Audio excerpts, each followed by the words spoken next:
श्री भगवान उवाच कुतस्त्वाकशमलमिदं विस्मय समुपस्थितम् अनार्यजष्टम असर्गम्यम कीर्तिकरमर्जुन। श्री भगवान ने कहा, हे अर्जुन, तुम्हारे मन में यह कलंश आया कैसे? यह उस मनुष्य के लिए तनिक भी अनुकूल नहीं है जो जीवन के मूल्य को जानता हो। इससे उच्च लोक की नहीं अपितु अपयश की प्राप्ति होती है। तात्पर्य, श्री कृष्ण तथा भगवान अभिन्न है, इसलिए श्री कृष्ण को संपूर्ण गीता में भगवान ही कहा गया है। भगवान परम सत्य की पराकाष्ठा है।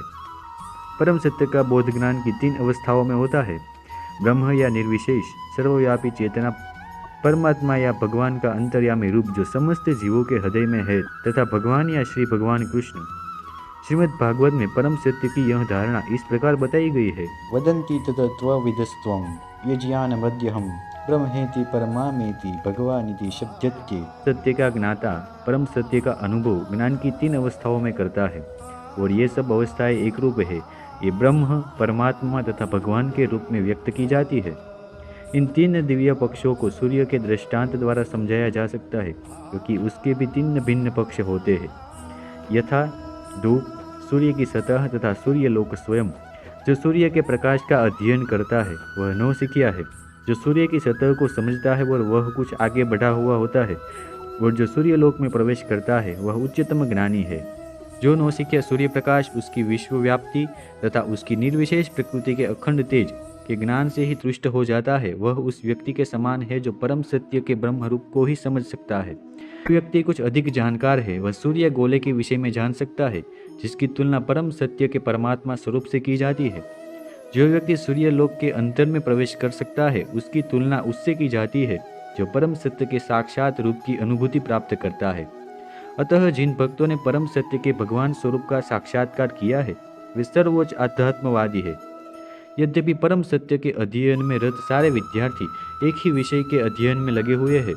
सूर्य का प्रकाश, सूर्य का गोला तथा सूर्य लोक की भीतरी बातें, इन तीनों को एक दूसरे से विलग नहीं किया जा सकता।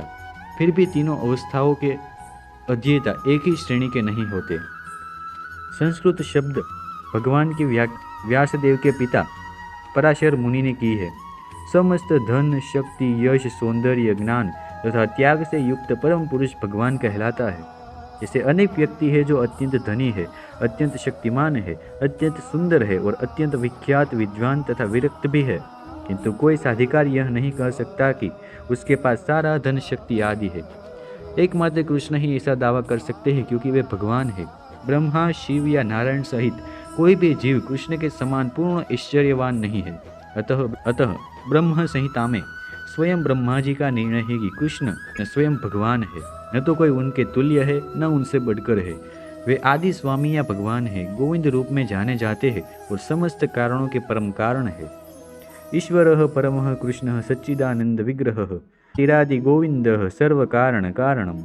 ऐसे अनेक पुरुष है जो भगवान के गुणों से युक्त है, किंतु कृष्ण परम है, क्योंकि उनसे बढ़कर कोई नहीं है। वे परम पुरुष है और उनका शरीर सच्चिदानंदमय है। वे आदि भगवान गोविंद है और समस्त कारणों के कारण है। भागवत में भी भगवान के नाना अवतारों की सूची है। कृष्ण को आदि भगवान बताया गया है, जिससे अनेकानेक अवतार तथा ईश्वर विस्तार करते हैं। इते चांश कलाः पुंसः कृष्णस्तु भगवान स्वयं इंद्रारिव्याकुलम लोकम मंडित युगे युगे। यहाँ पर वर्णित सारे अवतारों की सूचियाँ या तो भगवान की अंश कलाओं अथवा पूर्ण कलाओं की है, किंतु कृष्ण तो स्वयं भगवान है। अतः कृष्ण आदि भगवान परम सत्य परमात्मा तथा निर्विशेष ब्रह्म दोनों के अद्यम है। भगवान की उपस्थिति में अर्जुन द्वारा स्वजनों के लिए शोक करना सर्वथा अशोभनीय है। अतः कृष्ण ने कुतः शब्द से अपना आश्चर्य व्यक्त किया है। आर्य जैसी सभ्य जाति के किसी व्यक्ति ने ऐसी मलिनता की उम्मीद नहीं की जाती।